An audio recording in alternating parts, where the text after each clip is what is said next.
Good morning. Hello, everyone, and welcome to another Going for Two Live Sunday morning start sit stream. We'll be with you for the next hour plus answering fantasy football start sit questions. So hang with us through the video intro.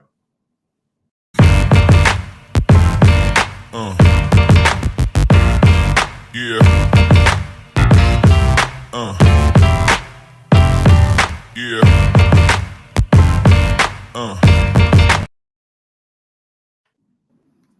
Yeah, so Sunday morning, week 14 on December 8th, our second December episode. So, fantasy football playoffs are technically here in some leagues. Scott Fishbowl, about to be here in a lot of other leagues, the majority. Will likely start week 15. So, huge, important week in the fantasy football landscape. Yes. Here to answer all important questions and also not important questions, too. But yes, thanks to everyone for joining us on the Going for Two Live network. You can follow us on YouTube, Twitch, Facebook, and get your comments in. And we'll answer them. And who is we? Well, we are the Sunday Morning Crew. I'm Kyle Senra, joined by Topher Kurt. How you doing, Topher? Not too bad. Glad to be here. And of course, the Sunday Morning OG. You could even call him old-fashioned Jamie, because I guess likely J Mark here from old-fashioned football network saying, "What's up, friends?" Oh, what's up, J Mark? I thought you were just saying that because he's old. I'm trying to be nice with that. I don't know that Jamie's much older than I am, so we're both old. But yeah, good to have you on, Jamie. Hey, thanks, man. Thanks for having me again. Love it. It's crunch time, so let's win. Absolutely. Definitely. I guess don't really start to questions yet. We're only 2 minutes into the stream, so. Well, I'm disappointed that we don't have at least 10 at this point. Anything you guys want to talk about now that we have the moment for you to speak your piece? Go ahead. I'm posting this on Facebook groups, so that's why I was asking, because I'm trying to post it on different Twitter groups. Go for it. You're starting us off. What do you want to talk about? I would just say, remember that even though we're at the fantasy playoffs or that threshold, remember to stick to the guys that got you to the playoffs, because it's really easy if you are on the edge and that cusp to be like, I'm going to take a risk and I'm going to do this big thing where I sit this big name that has not produced as much. I'm going to throw like an MVS in there and hope for a big game and hope for that touchdown. Remember that you've had success because of the consistency of your bigger names. So rely on that. Continue to use the backbone of the people that have gotten you here. I think, because the 13 weeks of data we've had in terms of player production, that should matter more than 1 week matchup. Yes, absolutely. Someone's clearly outscoring someone else every single week. Don't go away from them for that other player just because of the matchup. We actually got our first question. There we go. Yeah, better day, Keenan Allen or DJ Moore with his injured quad? And J Mark is a Bears fan, so I still have DJ Moore ranked the highest. So I'm saying DJ Moore, but there's been weeks where Keenan Allen has easily outproduced him, and I've had Allen super low rank, so it has. I don't know. I guess I've been a little lower on Allen than expected. I was a lot higher on him before the season started. Yes. However, I mean, the last 2 weeks was more out both of those weeks or just one of them? He hasn't missed a game. Oh, okay. So last 16 targets last week with this injury, right? So it's kind of why I'm leaning more, because just last week we saw him produce. So even with this injury, I think he's fine. Yeah. Okay. So So the last 2 weeks, both of them have produced pretty much the best games of their season, besides 1 week for each of them.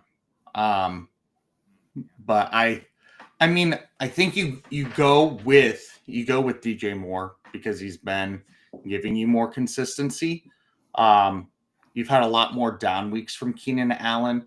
Yes, he's looked better in the past few weeks, but if you take if you take away touchdowns over their past 4 weeks, DJ Moore has yardage by a good amount, and Allen have about the same receptions. Allen might have an edge there, but I'm just saying, like, I think DJ Moore is the place to go. Yeah, I have them both in my top 24. I got DJ Moore at 17, Keenan Allen at 24. Allen, he's going to have the same role. If they're going to limit DJ Moore, they're going to probably get Odunze more involved. So you might want to move him up if you don't think DJ Moore is going to get his full workload. I think Topher mentioned, like, the last 2 weeks have been crazy. Both have finished, and DJ Moore have both finished as wide receiver one. Yeah. So, that's crazy production considering it's the Bears. And they in both of those games they faced the Lions and the Vikings. So it's not like they've played, the Panthers and the Raiders during that time.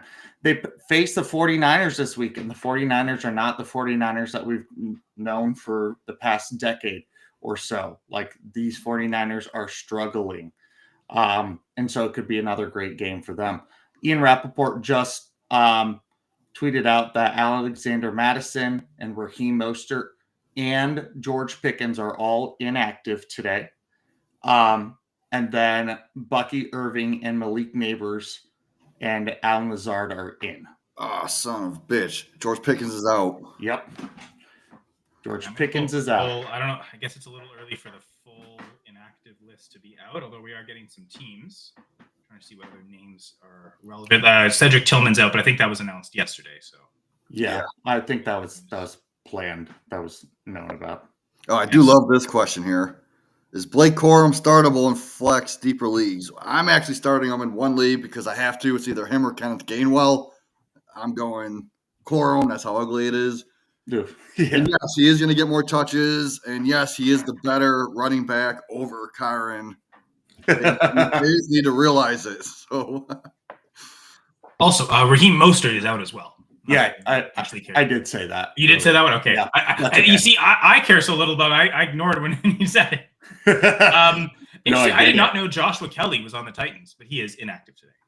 Which is hilarious because I saw that John Kelly is on the Chargers, and I got a flashback. Oh, the Chargers re-signed Josh Kelly. John Kelly. Josh Kelly's on the Titans. Yep. The NFL soap opera. I mean, look, it was weird, right? Because Corum got the first drive, essentially. Yeah. And then didn't touch the ball afterwards, and Kyron still went. And I think he's still clearly a backup.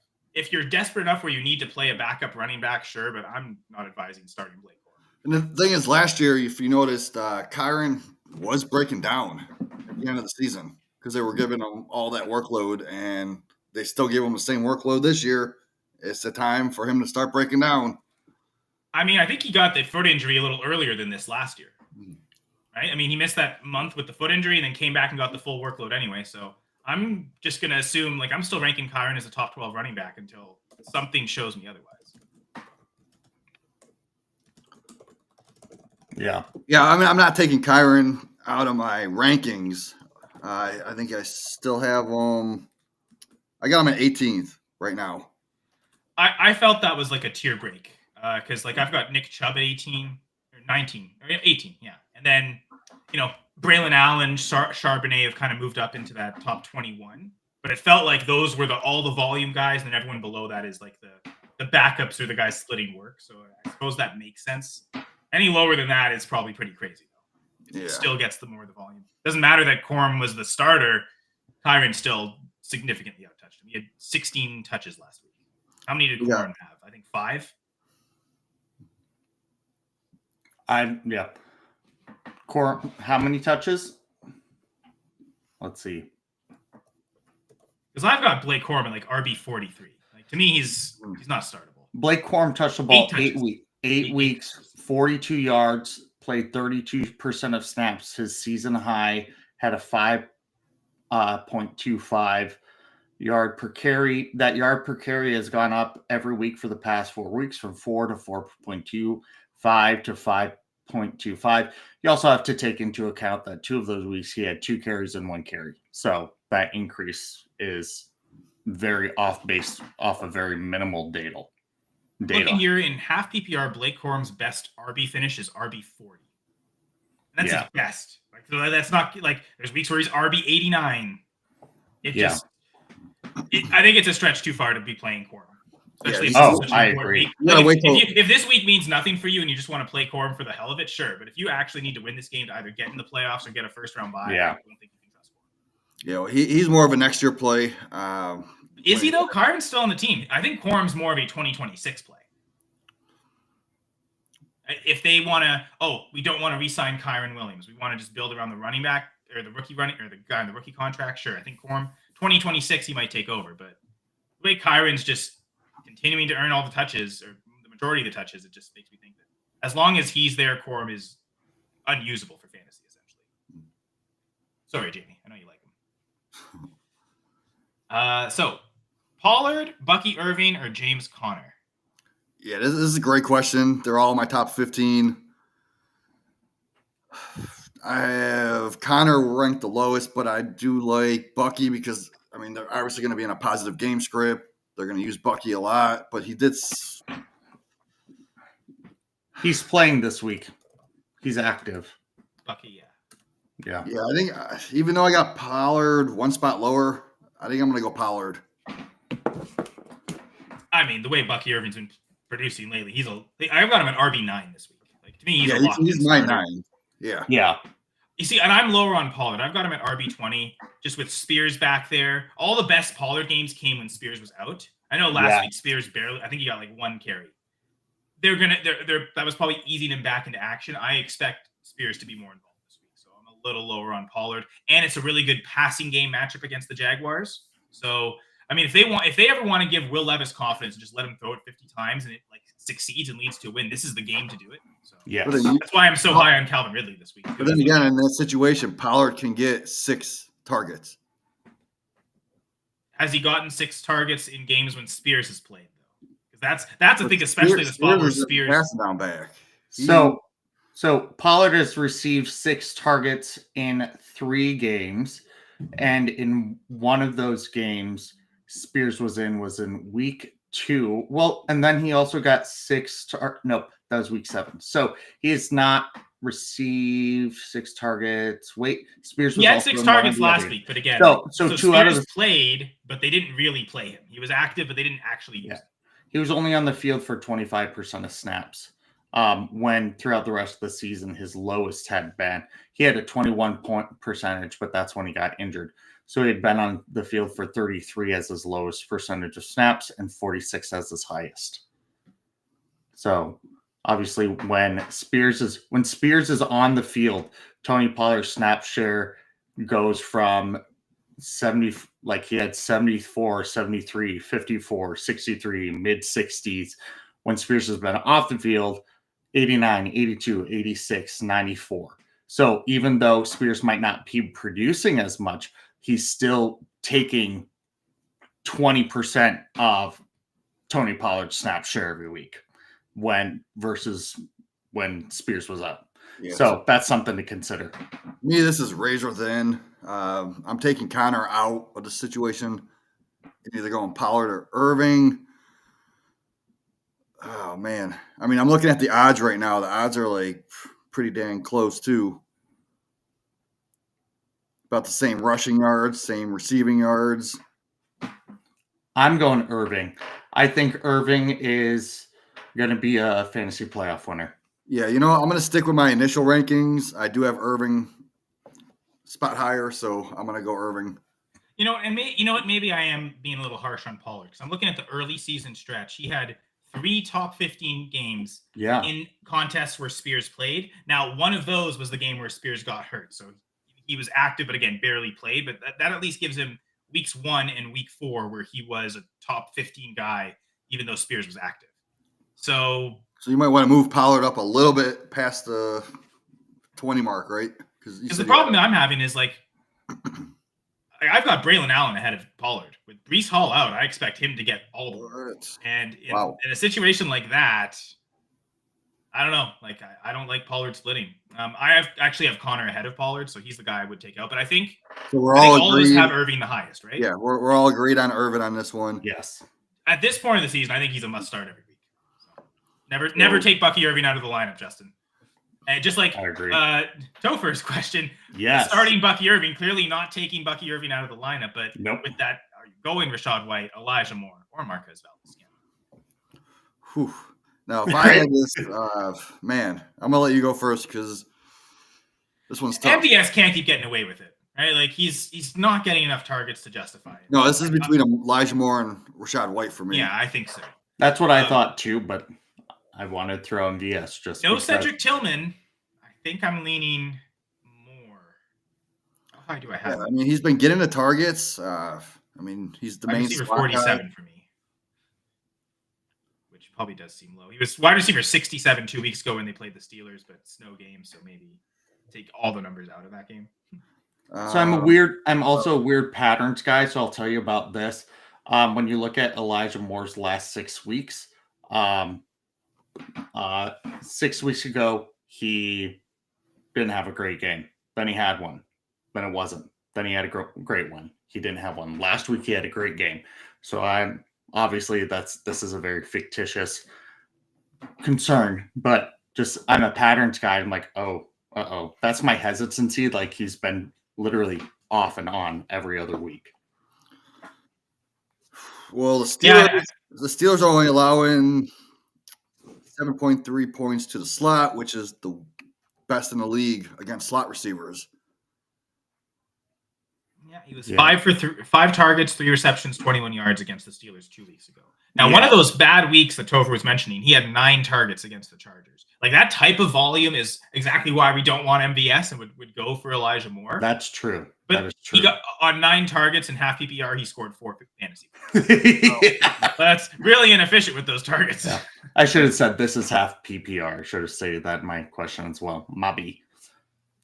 But yeah, I just unless if I lose and the other guy behind me outscores me by 100, then I'm out of the playoffs, which isn't going to happen. But on the 100 points at least. But this definitely makes an impact on playoff seeding and who I play. So it'd be nice to get it right. So are we leaning Elijah Moore? We'll see. Here's the thing. I have Bucky Irving, running back 23, right, at 11.1 points. 23. And then when I look at Elijah Moore, I have him at wide receiver 38 at 11. Rashad White, right? Yeah. Oh, you're in RB23 is like, wild to me. Okay, that fits because I think I've got him at. I have him at 23 as well. So there we go. And Elijah Moore is at my wide receiver 38, but he's at 11.1 points, which is the exact same. So I don't do flex rankings. I just do like wide receiver running back, but I put a number to it. So it's splitting hairs. I think because you're playing Irving, I would go Elijah Moore. I think you want to. I'm going to guess you absolutely need to win this to get into the playoffs, Topher, or need to get a first round bye? No, not to get a first round bye. So I'm the 6th seed right now. And if I win, I'm in. We have a 6-team playoff. But if I lose, there's a risk. If I lose, the guy below me has to win and outscore me by 100. So I'm pretty darn safe. But I want to just go Elijah Moore. Go Elijah Moore. Because the Steelers are going to be playing from ahead. The Browns haven't beat the Steelers at. Okay, I was gonna say they beat them 2 weeks ago, but Pittsburgh. They haven't beat Pittsburgh in Pittsburgh since 2003. Who was the quarterback? Derek Anderson? No, it was way before. It was one of the. Oh man, I'm drawing a blank. It was the Browns' first quarterback. Bernie Kosar. No, this was 2003. Tim Couch. I don't remember. Tim Couch. It was Tim Couch. In 2003. So over 20 years I confuse those two a lot, Kosar and Couch, because their names sound so that's why. Gotcha. So they're going to be throwing a lot. Kosar's in the 80s, right? Like he's the guy played against the Broncos with the drive. Is it? I don't know. My history of Browns quarterback is Otto Graham's the only one that matters, and everyone else has sucked since then. Sorry, Jamie. Okay, so we got Zach in the chat. So Yeah. so we're That all was the important agreeing. question of the Oh, year. Elijah Moore.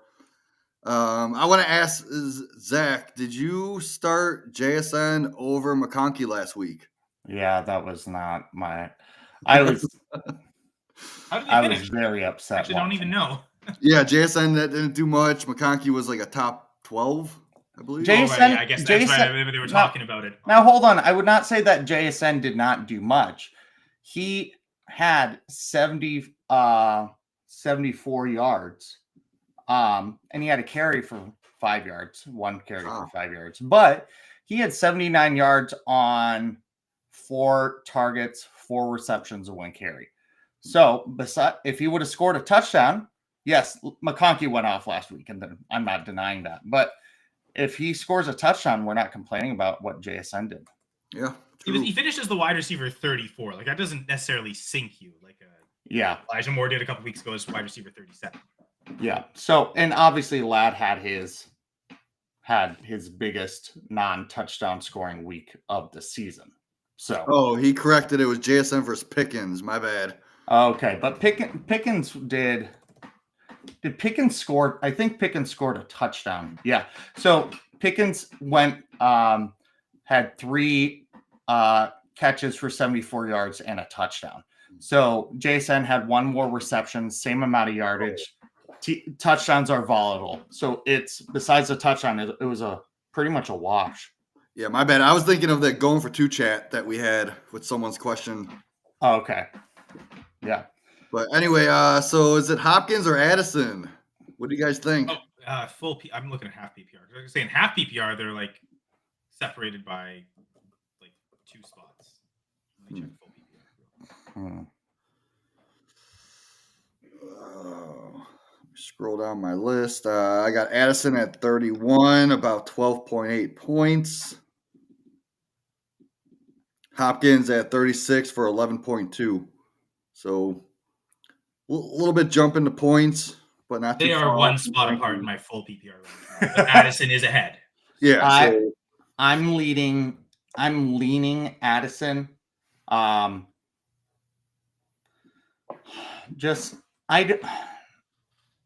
Watching how teams have kind of been against the Atlanta Falcons lately has really said that Addison catches he gets one of those catches where he, 42-yard touchdown right there across the middle that he's done a couple times this season. I think he comes away with that. D-Hop has not been as consistent. Addison, even if he's not scoring a touchdown over the past 4 weeks, he had 25 yards against Jacksonville, but then 61 yards, 162 yards, 54 yards over the past 4 weeks. Hopkins has had 56, 29, 35, and 90. In that same time, Addison has had 2 touchdowns. Hopkins has only had 1. And then along with that, Addison has had a few more, like 4 or 5 more targets than Hopkins. And they've had very similar reception numbers besides week 12. So I think Addison gives you a better touchdown upside. Noah Gray and Travis Kelce are the touchdown targets for Patrick Mahomes. And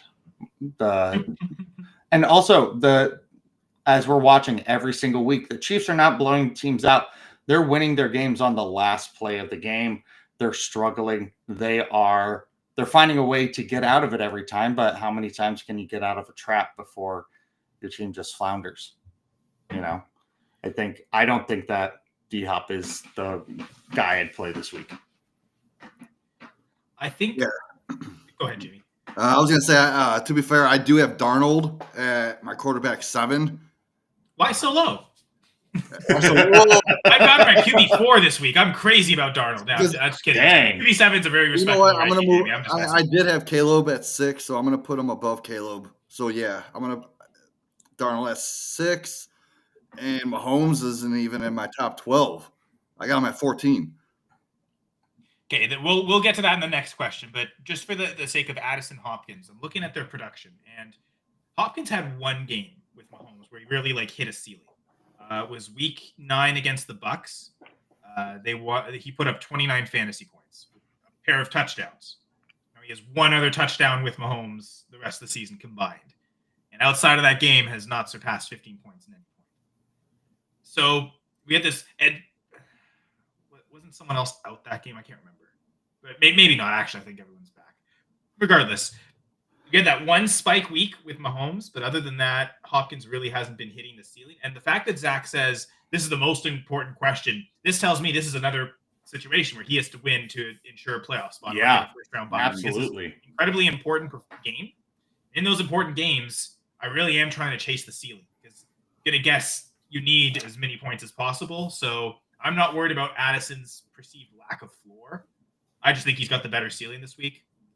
And I know my goal line guy definitely points towards that. The Vikings have the highest overall grade of the week.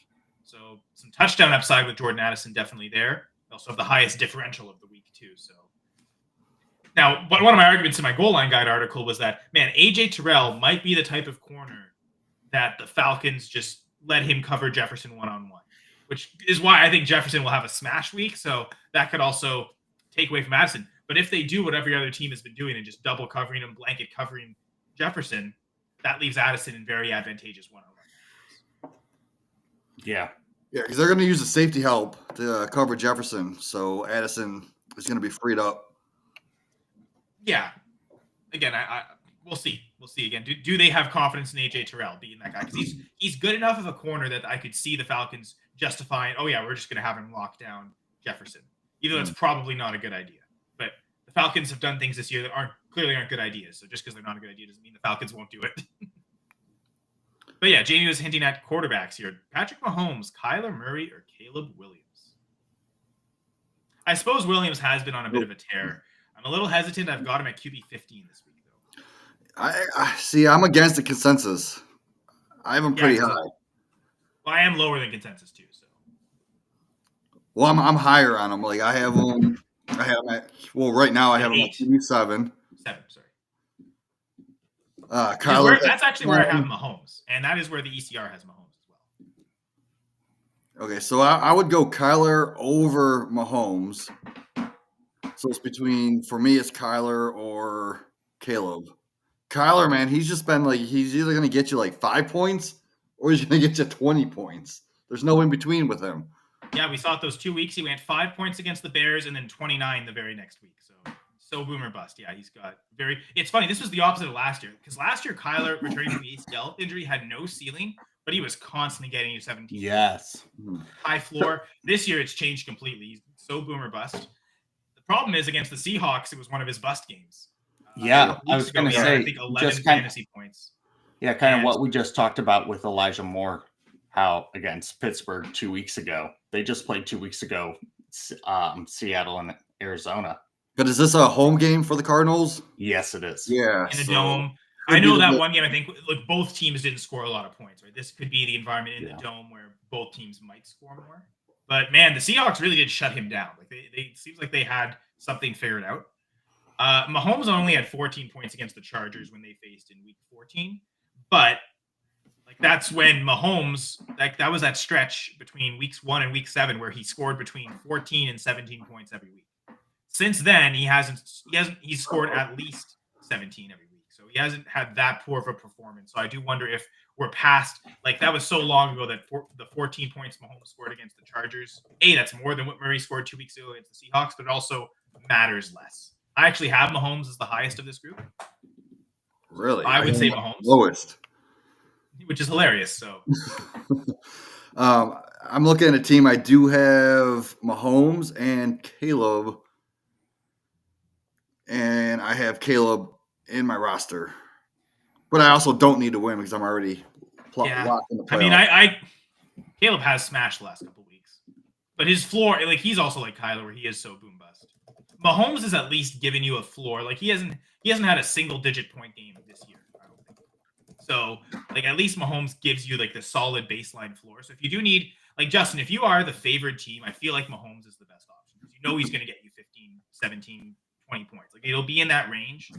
With Kyler and Caleb, it could be so wild either way. If you're down by a ton, I could see going with one of those guys, but I guess I'm playing with a confidence mindset. I'm going to win every week, so just give me the points I need, and that's Mahomes. So at least that's how I've got it ranked. Okay. Maybe I am too low on Caleb, though. Being kind of looking at things, 15 might be too low. So here is something to take into consideration because Caleb Williams has been becoming better. He's been taking care of the ball more. He's been having a better completion percentage. The reason I think that is because Shane Waldron got cut on November 12th. And over the last 3 weeks, Caleb Williams has looked a lot better, including his last 3 games. The Bears' last 3 games have all been against divisional opponents: Packers, Vikings, and Lions. And those are 3 of the best teams in the league. Like, not just in the division, obviously. NFC North has 3 of the best teams in the league. And Caleb Williams did not throw a single interception, didn't have a single fumble, and has thrown, looks like, I'm going to say rough average of 265 yards per game, plus 5 touchdowns in the last 2 games. Didn't throw any against the Packers, but Minnesota threw 2, against Detroit threw 3. I think that this play calling and the emergence of them allowing Caleb Williams to rely on the veteran receivers instead of putting DJ Moore off to the side like they had been earlier in the season. Look at what DJ Moore and Keenan Allen have done the last 2 weeks when they've had more than 1 week with this new OC. I think that Caleb Williams is the guy to go. I think I'm going with him. Yeah, I have Williams in my lineup over Mahomes. I'm sticking with Mahomes. But yeah, clearly I'm outnumbered by my Right. co-host. So Justin, if go with Mahomes if you're like Zach and I'm the guy you have the most confidence in, but if you're going with the group consensus, I think actually I'm looking at the ECR and Kyler is actually the highest ranked expert consensus. But, none of us are saying go Kyler, so take that for what it is. I do think I probably do need to move up Caleb, but I'm having a hard time moving him ahead of Mahomes. That's fair, but I am starting Caleb in Scott Fishbowl, so I really hope I'm wrong. Now I'm also starting Mahomes. Like I've got both of those guys, but like, the other option's Derek Carr. So yeah, let's go Mahomes and Williams. Ah, son of a bitch. All right, Roger Abelos asking us a question. Full PPR. Tony Pollard, Kyron Williams is the RB 1 and 2. Drake London and Amon-Ra St. Brown is the wide receiver 1 and 2. Flex. Should Roger go with Marvin Harrison Jr., Zach Charbonnet, or Braylon Allen? He said his gut is Charbonnet, but I will say I do have Allen ranked a couple spots higher than Charbonnet. Because I think it's the situation is both. They are now both of the lead backs on their teams, and we expect them to get the majority of the carries. Then I look towards the goal line guide. Who has the touchdown upside? And where are the Jets? The Jets have a higher rushing goal line grade than the Seahawks. Their differentials are about equal. But that's because the Seahawks' passing goal line grade has notoriously been bad all season because they have 2 passing touchdowns inside the 5 this year. That's their own fault. Geno is just not throwing a lot of passing touchdowns. So in theory, it's because they had so much success running the ball inside the goal line. I would say the same thing about Rodgers right now in that Jets offense, where if they get close to the goal line against the Dolphins, they really should run the football. So I think slightly more touchdown upside for Allen over Charbonnet, that's why it's reflected, I think, a 2-spot difference in my rankings of Allen over Charbonnet. Man, it's weird to bench Harrison for those guys. Well, you got to look at Harrison. Running backs getting volume does make sense, though. Sorry. Yeah, if you look at Harrison's matchup, he's going against Tariq Woolen. Woolen's been awesome. He's allowing like a 54% catch rate, only allowed like 236 yards all year. Last time they faced, like he pretty much shut down Marvin Harrison. And it's just because like he's good against those. Like he's so physical at the line, like disrupting his timing, and Harrison can't get those big plays off on him. Wow, this is a tough one, Roger. I do not envy you. My gut leans Charbonnet as well, because I feel like when Charbonnet is the lead back, they purposefully get him usage around the goal line. And I feel like that's I love Braylon Allen, but I think Charbonnet purposely gets a little bit of usage. Am I wrong on that? He's been getting goal line carries with Walker the last few weeks. It's been so frustrating because he's not nearly as good as Walker is, clearly. So I don't understand what the Seahawks are doing. This whole idea that Ryan Grubbs is this offensive genius, I think the last few weeks he's really shown he's not. He's just another offensive coordinator. He's better than Waldron and Getsy, so the Bears would envy having him, but he's not an elite offensive coordinator. I don't think. So I think to Jamie's point on Harrison, 2 weeks ago against Seahawks did horrible. One thing that leads toward Harrison, though, he had a season high and career high 12 targets last week. Have they finally come around to, okay, we have to target him a ton? Did it take it this long? And now he's going to get double-digit targets? That's the one kind of reason I might point towards Harrison. But, and I mean, it is full PPR, but I'm still, man, if you get a lead running back getting a ton of carries, you play him.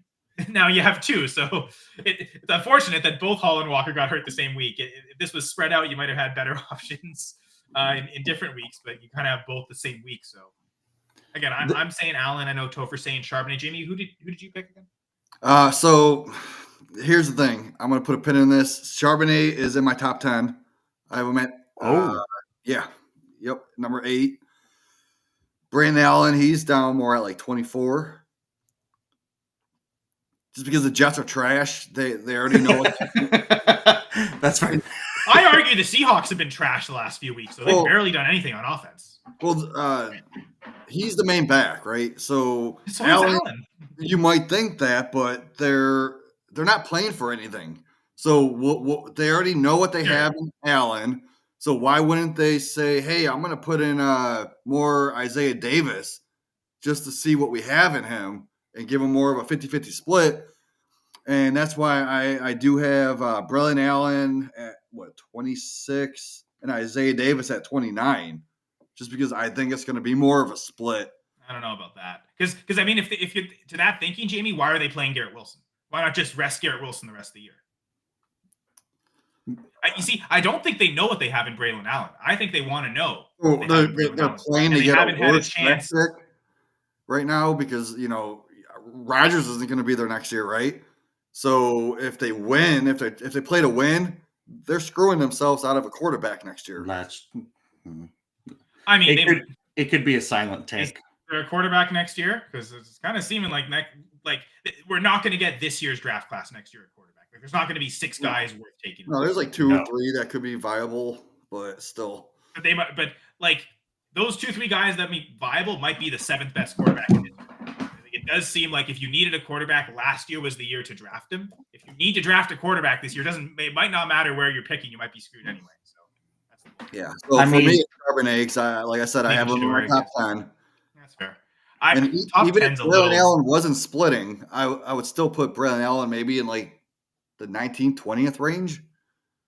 Well, I mean, that's where I've got him 19 with the thought that he's going to get the majority of the work. But I have Charbonnet 2 spots lower. Like top 10 is.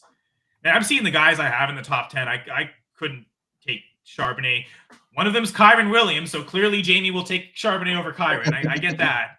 But like, I guess another guy. Where do you have Charbonnet? A little lower on Jamie was Bucky Irving as well. So to me, I'm easily taking both those guys over Charbonnet. So we should probably move on to the next question here in a moment because we've been on this one for a while. I do want to say, we just got it. Yeah. So no, it's okay. I do want to say that when you're looking at thinking about are the Jets tanking, if you look at tankathon.com/NFL, because this website is awesome, it's showing you the current draft order. The Jets are currently number 6. However, right now, there are 11 teams in the NFL with 4 or less wins. This is not something like we knew that Carolina by this time a couple seasons ago was going to have the number 1 pick. Like this is a heavy race to get a couple quarterbacks, and you've got Vegas, you've got Giants, you've got Jets, you've got Tennessee, you've got Cleveland, New Orleans, all pretty QB needy teams right there. And could be doing some silent tanking. So, they might need a silent tank more. So I can see where you're coming from on Braylon Allen not getting the workload. The problem is like the Jets coaching staff, they're trying to coach for jobs, whether it's with the Jets or someone else, right? So their coaches are probably still motivated to win games and trying to get the players to win games. So if they really do view Braylon Allen as better than Isaiah Davis, which I think they should, everyone should. And real quick, Kyle, where do you have Charbonnet in your rankings? RB 21 this week. 21. All right.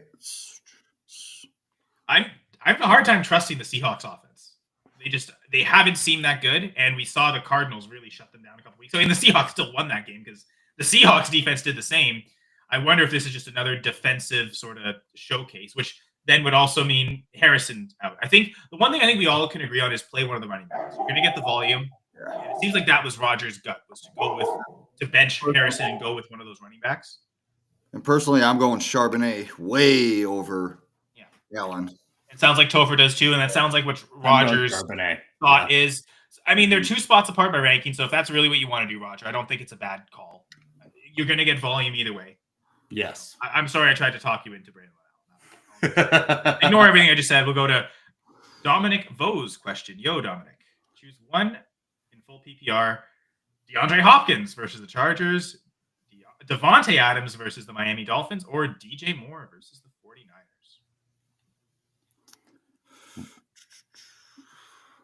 Let's see. I suppose we still don't know for sure that DJ Moore's playing, right? Like he's still questionable. Yeah, he was expected to play. Yeah. I still have him in my top 20-ish. Yeah. I got him at 16.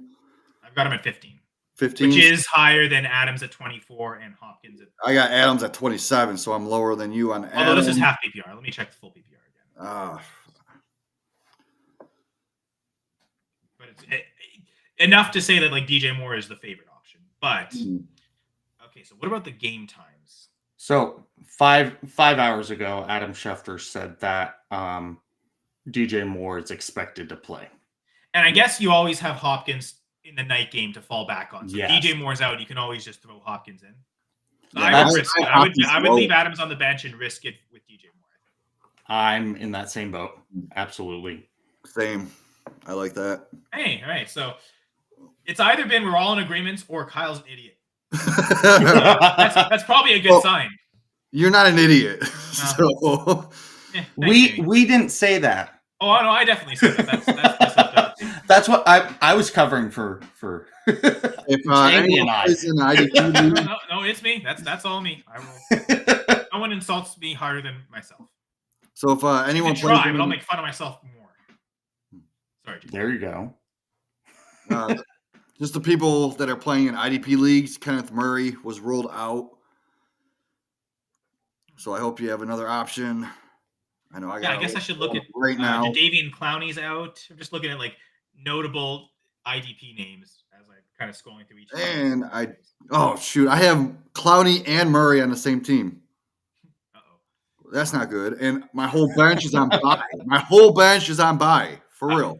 Can you pick anyone up? Or is it waivers? No, I could pick people up, so I'm gonna. I mean, you got to drop. So I think you just drop one of those guys. Like to me, like I've got an IDP league, and I'm holding an extra IDP player this week because it's Zaire Franklin, and like he has been just smashing. Like he's someone that I'm not willing to let go in a dynasty league. So this week I'm taking like the extra IDP player, but most of the time, like. If I don't need an IDP player on a given week, they're probably I'm probably cutting them. Like it's one of those things where like my bench at IDP is so shallow, if not non-existent. I'm always constantly just, this guy's out, I'll drop him for someone else, right? So which of those guys, is there any of those guys that you absolutely cannot drop? Just drop someone else. That's the thing.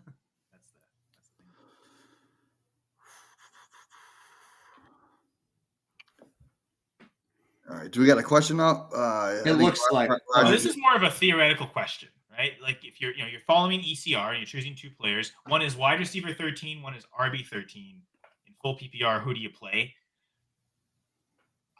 I'm generally with that is you play the running backs because the guy at RB 13 is probably locked into so much volume. Like wide receiver 13.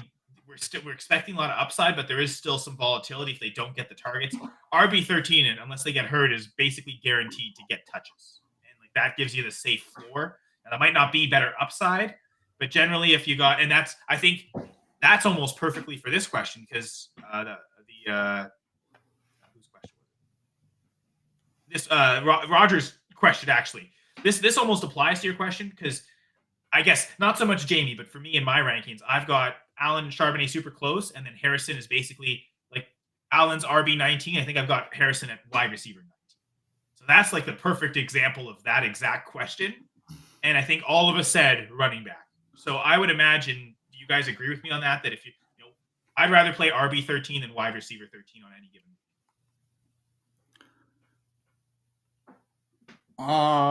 week. So let me look. So running back 13 right now is Aaron Jones at 15.7. And wide receiver 13. Pull it up. Khalil Shakir at 15.6. So it's razor thin. What I would do in this situation is look at the actual rankers instead of the ECR because I don't agree with ECR. What you want to do is go and find out who is the top running back ranker. So like Sean Cornier, or like then look at who is the top receiver ranker, which is also Sean Cornier. Or you look at someone like Zach Bruner or Joe Bond, who are so high in the overall rankings, like how do they differ on that specific player? Yeah, because like Joe Bond right now, he is the number 2, but he is higher on running backs at number 5 overall. Receivers, he's 16th. So I would look at like what Joe Bond has these 2 players and what Sean Cornier has these 2 players, and then maybe a few other people that are in the top running back and receivers. So, I mean, there's a guy right now, Chris Raybon. He's number 1 in receiver, but he's number 60th in running back. So that's a good point. I think for that answer, it does help to have like specific players, like who is the wide receiver 13, who is the RB 13. So I guess less about specific players though, but like in this general thought, like I guess you said that you put 2 players to those names, like Aaron Jones or Khalil Shakir. Like who would you play between those 2, Jamie, if you've got the same on geez, man. I think I would go Aaron Jones, honestly. Yep. Yeah. Again, the running backs that are be ranked in the top 20, again, it's just we're ranking them there because we expect them to get such a safe amount of volume that even the best receivers are still contingent on the quarterback giving them the targets, which is why I think it's always safer to go with an RB at a RB 13 over wide receiver 13. Yeah. Yeah, but again, we had that same exact example with here, and none of us wanted Harrison. Right? We went with the running backs with volume. So I think that's more the specific example that we can look at. Obviously, again, it doesn't fit Jamie's ranking since Charbonnet's at RB 10, and I'm assuming Marvin Harrison isn't wide receiver 10. No, he's down. I couldn't even tell you right now. I have him 19, and that's me taking a leap of faith that the Cardinals will figure something out better than they did 2 weeks ago, because he was like wide receiver 61 or something against the Seahawks 2 weeks ago. So like even 19 is me raising him up and taking him that leap of faith. Anyway, I got Marvin Harrison at 29. Getting about 13 points, a little less. That probably does seem more realistic than where I have him ranked. Carpenter's question: Nick Chubb versus Pittsburgh or Isaiah Pacheco versus the Los Angeles? Well, it's not Pitts. I'll tell you that right now. I have him at tight end 24. No, this is Chubb versus Pittsburgh. Yeah, you can't trust Pitts. He's not asking about Kyle Pitts though. It's Pittsburgh. Nick Chubb versus. He probably should. In future reference, Damien, you probably should have just not had the second T. I think that's what threw Jamie off, right? Because then it would have been PITLAC, and you would have clearly saw them as the T. Yeah, it's okay. Jamie can't read. It's fine. Well, I don't have my glasses on, dude. My bad. You want mine here? Sure, that's how it works. They're glass. You put them through glass screen. Okay. Exactly. Perfect. So I've got I think this is pretty easy to me, but what do you guys think?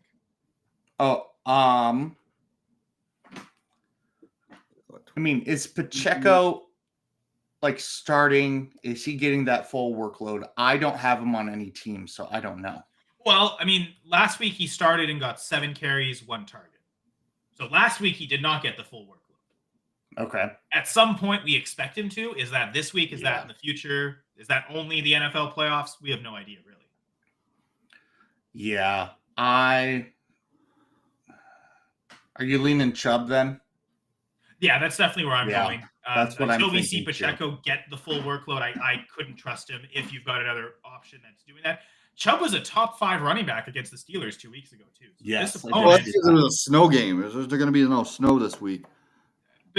but he showed to have tremendous success. His best game of the season against the Steelers. And you talked about how like Steelers good pass defense. Would the Browns not just give Chubb a ton of work like they did against the Steelers too, without snow? Like, does that not make sense to give the guy 20 carries like he did 2 weeks ago when it worked? Oh man, I have Ford above Chubb, and I have Pacheco above Ford. Why do you have Ford above Chubb? Just watch the game. You'll see. What do you mean? Like, I'm gonna go back to that Steelers game. They're going to be Ford playing had 4 9. carries. He had 4 carries. Nick Chubb had 20. Okay. Clearly, the Browns view Chubb as the better option if they're going to give him that type of ball. On the ground, yeah, you can get 20 carries at 3 yards a carry, and like, what's that math? I don't know, but you get 5 receptions for like 30 yards. Doesn't that beat the 20 carries? Jerome Ford has 2 targets in the last 2 weeks combined. I guess just call it a hunch. I don't know. I guess the thing is, I guess the reason Damien's asking the question is because they're both splitting work, right? Pacheco's splitting with Hunt. Yeah. Chubb not splitting with Hunt anymore, but now Chubb's splitting with Jerome Ford. But what we've seen the last couple weeks is that there's an overwhelming number of carries going towards Chubb's way, whereas like last week it was Pacheco with 7 carries. I think Kareem Hunt had 2 or 3. Like not a huge difference. Whereas like we've seen the last couple weeks, like Ford had 5 touches 2 weeks ago against the Steelers and 10 touches last week against the Broncos. Chubb went 21 touches and 11 touches. Okay, so last week they were almost an even split. I'll give you that, Jamie. But even with that even split, Chubb still outproduced Ford. Okay, so you guys are going against the 100% of the consensus and starting Pacheco. No, I mean, Chubb. it's 3 spots ahead, but sure, yeah. I'm 9 spots higher on Chubb this week in consensus. That's for sure. I just see that he was RB7 2 weeks ago against the Steelers, and I can't ignore that. And I think, man, get that opportunity again. Yeah, I'm going Chubb here. I'm going Pacheco 100%. There's no question. Give me Ford over Chubb. Yeah, we'll see.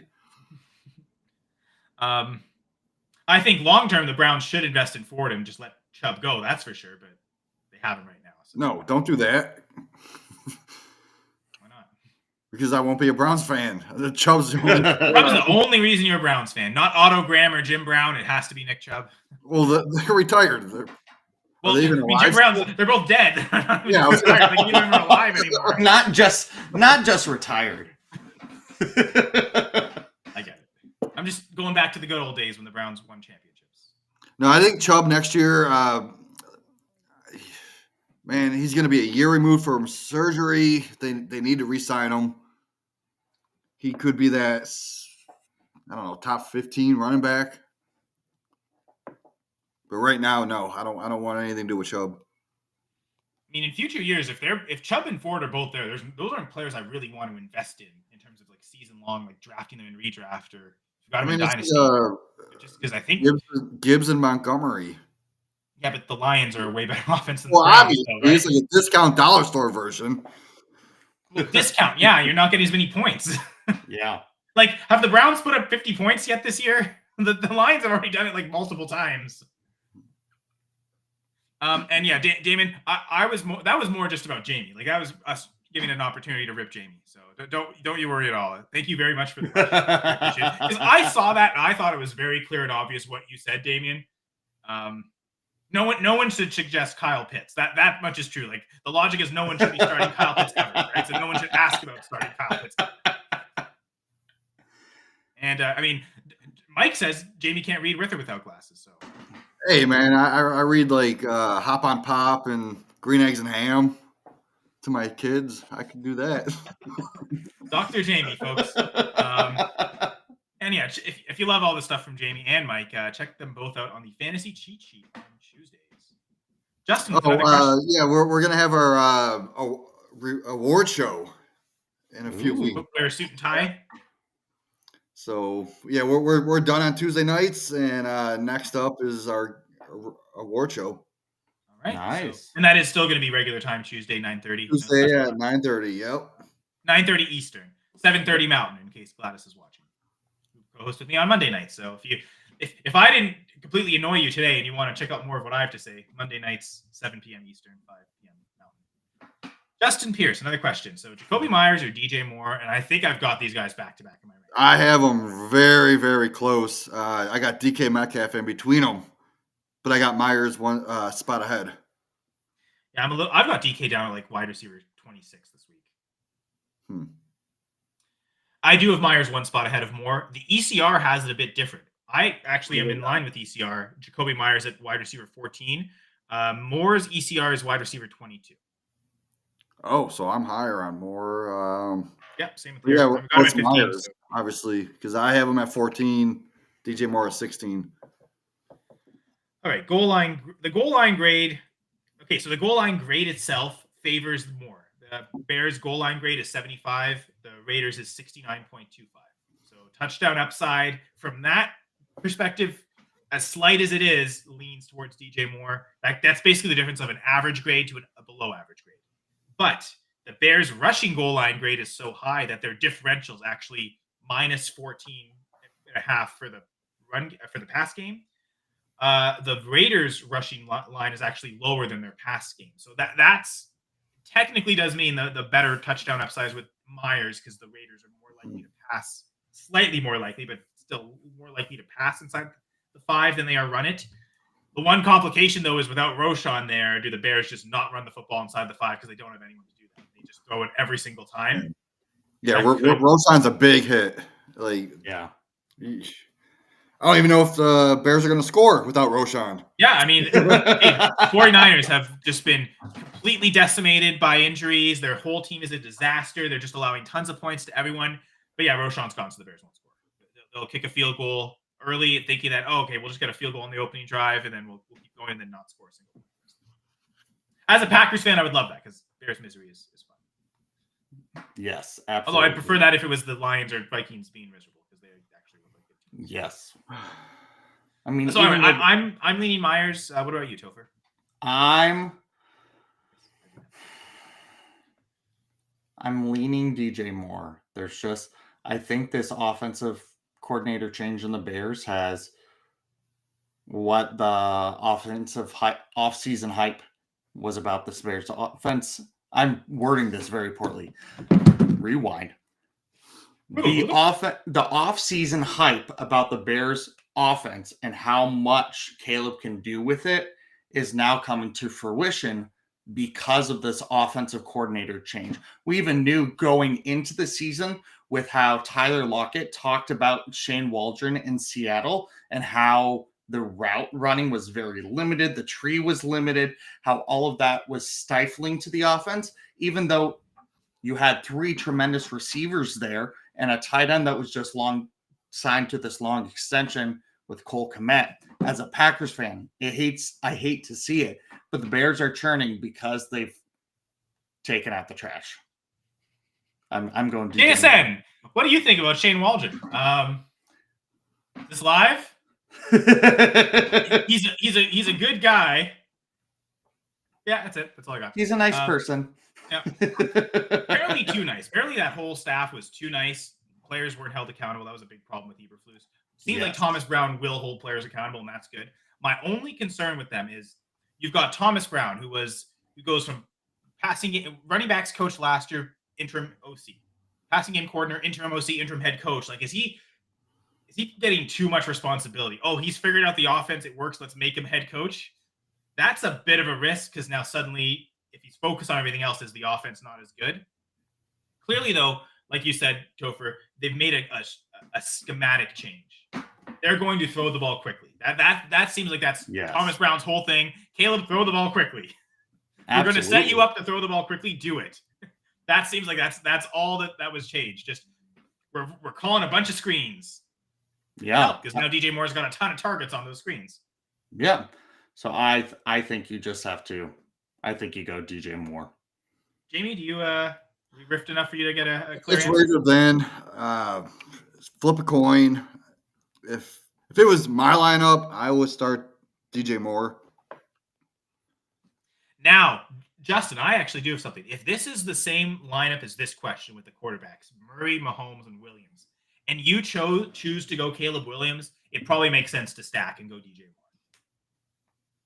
Not to say that if you don't take Williams, you can't take DJ Moore, but I think if you were to go Williams, that would be the thing that would put Moore over the top of Myers for me.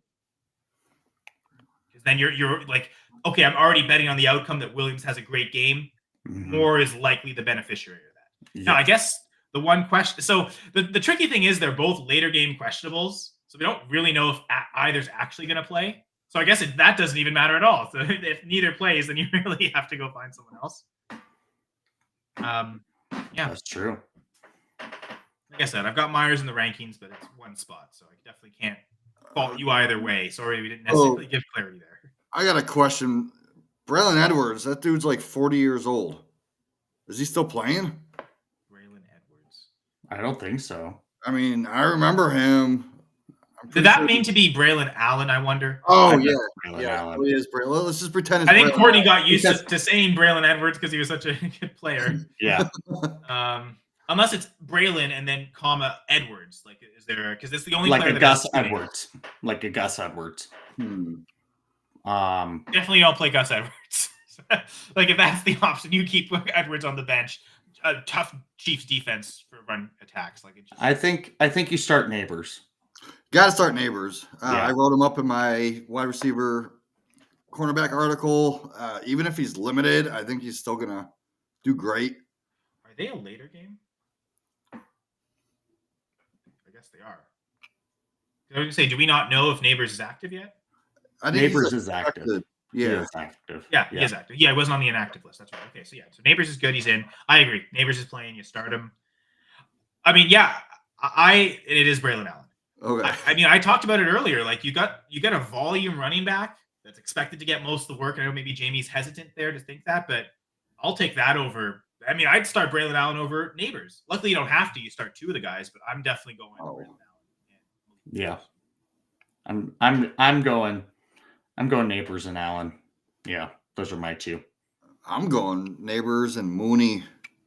Dielen's my sit of the week. I don't like that, so let's just take him out.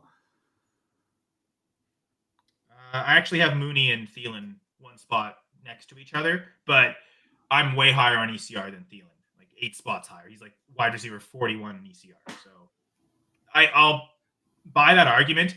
The worry I have, so Mooney, the last 2 weeks have arguably been his 2 worst weeks this season. And not a coincidence, though, is that he's also been dealing with an injury in those times. And Cousins does not look right. And I think it's an easy fix. He's not throwing with his legs. Everything he's doing is pure shoulder. That's fine for a week or two, which is why I think Cousins did so well. Once he got through that first week looked awful. Once he got through that, he didn't re-rupture the Achilles and he had confidence. Okay, I can go out there and I can throw. If you're going all with your shoulder, though, and not planning and stepping into your throws, eventually that arm endurance is going to dip. And by the end of the season, he'll really struggle to throw. I think the Falcons' passing game is a disaster. I don't really want any part of it if you don't. Yeah. So that's why I've got Mooney actually ranked the lowest of these guys. Again, his dealing with his own injury, Cousins dealing with his mechanical woes right now makes it just I would easily avoid Mooney here. And so Jamie, like if you thought Braylon Allen was going to get all the volume, would you suggest him over Mooney? Well, I just looked. They're both at. I got Mooney at 10.4 points. Allen is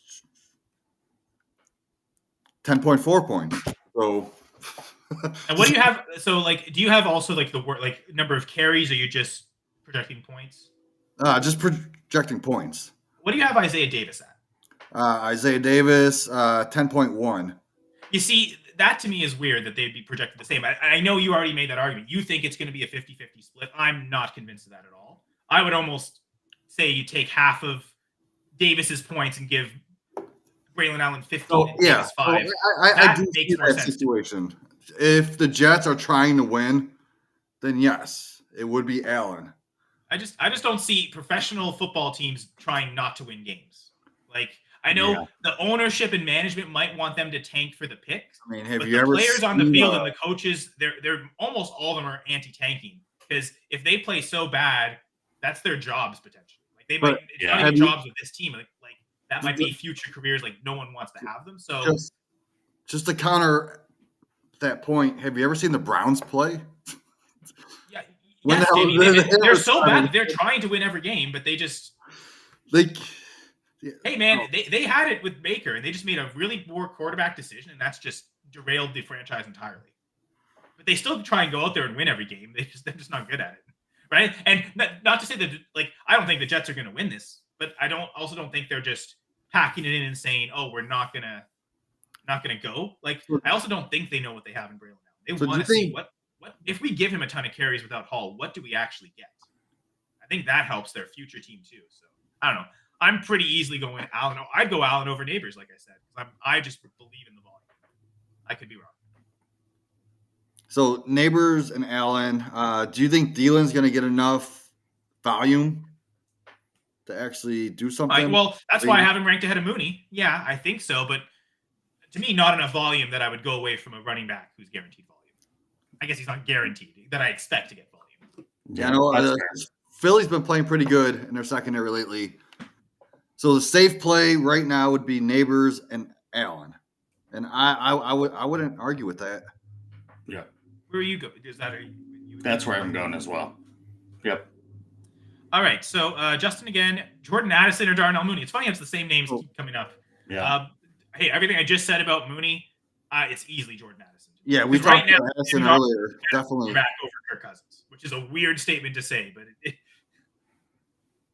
I haven't seen anything from Cousins over the last month to make me think he's even he's one of the worst quarterbacks in the NFL right now, frankly. Yeah, I'm going Addison. Yeah, I have Addison like 2 points ahead of Mooney. Addison 31, Mooney 38. So yeah. 20 minutes from kickoff, so we'll do one more here from Courtney. Real question here from the real deal Courtney himself. Cade Otton or Evan Ingram? Oof. I like this one. I've heard this question so many times on multiple podcasts, and I actually agree. Otton would be such a pickup, right? Like he's someone that people went and picked up. So you could there's probably a lot of teams that have Otton paired with another high-end tight end. Yeah. So that makes sense. So Ingram for me, I got him at tight end 5 this week. Dang. Yeah, Otton's at my tight end 12. And every single podcast that I've heard, they argue back and forth about this. Like, it usually ends up with Ingram winning, but I had heard a few people say Otton. Well, you're going to hear one more person say Otton, okay. At least, maybe potentially 2. Yeah, I'm going Ingram. I'm going Ingram here. Just one then. Sorry. I'm sorry to let you down. That's okay. I mean, they're close. They're tight end 6 for me is Cade Otton. Tight end 9 is Evan Ingram. And honestly, tight end 9, this is another leap of faith. In the 3 games with Mac Jones, Evan Ingram has not finished as a tight end in any of the 3 weeks. His best finish was tight end 15. Now the Titans really aren't that great a team, so maybe this is the defense that allows him to do that. I know what Cade Otton, the aftermath of Godwin and Evans injuries, like, okay, he had 3 straight games of double-digit targets. That's not there anymore, but he still had 7 targets last week, 8 targets the week before the bye. That first week coming off the bye, he only had 3, but they ran out the Giants so bad that they just didn't pass much. That was a major Bucky Irving game. Yeah, I trust enough of the targets from Otton that I feel like that 3-target game 2 weeks ago against the Giants, that's the anomaly. Like that, he hasn't had that few targets since week 2. So I'm looking past that and I'm thinking, what was he before the bye week? Tight end 18, tight end 2, tight end 1, tight end 5. That was the month before the bye week, and that's where I kind of view him more real. I'm just concerned with Evan Ingram and Mac Jones. It doesn't seem like Mac Jones gets the best out of it. But I'm in the minority apparently, since, like you said, a lot of the podcasts, maybe a couple exceptions have gone Kate Otten. I've always been the weird guy. What does the ECR say? I'm curious. Actually, ECR has Otten higher. Funny enough. Yeah, but it's 50-50. Yeah, it's 2 spots.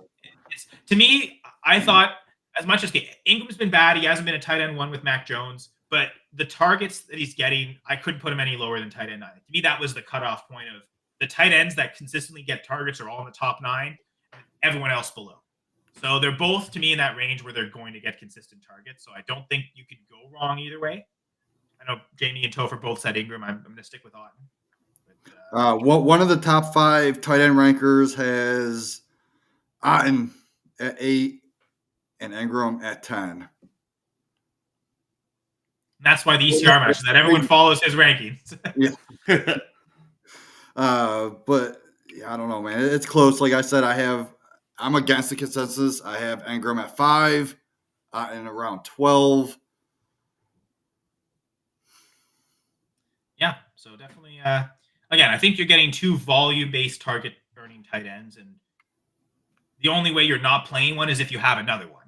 So the fact that you have 2 means it's, maybe that's tough. You're playing the matchups every week. I think I prefer Otten's matchup against the Titans. But either way, lineups are set. Courtney is saying. Hopefully that's the case for everyone else. I think the rest of us have to go. Maybe I'm getting them right now.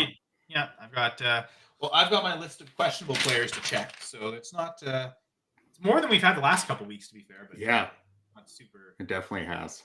Definitely got to go pull Madison from a lineup somewhere. Oh, got to pull Mostert from a few lineups too. Yeah. All right, I'll be fine. We'll do that, and we'll be back next week for another Sunday morning start sit stream. Once again, I'm Kyle Senra, joined by Jamie Perog and Topher Kurt. Thanks everyone for joining us, whether it's on YouTube, Twitch, Facebook. Thanks for joining us in the comments. Be sure to subscribe, like the video, comment all you want, and we'll again do this all next week. Hopefully, we help you make the playoffs, get those first round buys, and ultimately towards fantasy football championships. And either of you have any messages for the listeners before we go? Don't lose, win. There's no yes. Thanks, Jamie. It's starting to snow places. Don't eat the yellow snow. Starting. It's starting to snow. It's dude, there was snow here before Halloween. Okay. Yeah, but you live in Canada. Yes, like yeah, I do, eh? I live in Kansas, and so we had snow for the first time last weekend. So yeah, there's no place like home. Right? no place like being inside your house and not outside shoveling all morning. So I definitely love being here with you guys. I don't have to shovel right now. Wait, I'm logging off because I got to go shovel by. Wait, real quick. Charbonnet. Oh my God. Brandon Allen. Let's go, Charbonnet. I got him in my top 10. We talked about this earlier, didn't we? We did. It was a different versus question, though, so I think it's just repeating for risks. Yeah, so I think that Jamie and I went Charbonnet, and I went Kyle went Braylon Allen. I have Allen outside my top 20 because I think he's going to split more with Isaiah Davis, but Charbonnet is in my top 10. If he wasn't going to split with Davis, I would put Braylon Allen in my 15 range, but I would still have Charbonnet above him. You see, and I've got Allen at 19, thinking he doesn't split with Davis, and Charbonnet at 21, thinking the Seahawks just suck. And next week, tell us who's right, who's wrong, and ask more questions. We love you guys. Yeah, I'm staking all my reputation on Braylon. I think I took Braylon Allen as a starter in every single question he came up. So I'm starting to do the one league I have him. So that league literally doesn't matter. I'm locked into my playoff spot. So I'm doing it consequence free, but I'm still doing it. So all right. Have a good football Sunday, guys. We'll see you. You too. See ya. Going for 2 live start sit Sunday morning stream, and we'll be back next week for the fantasy football playoffs. Yes. Best of luck.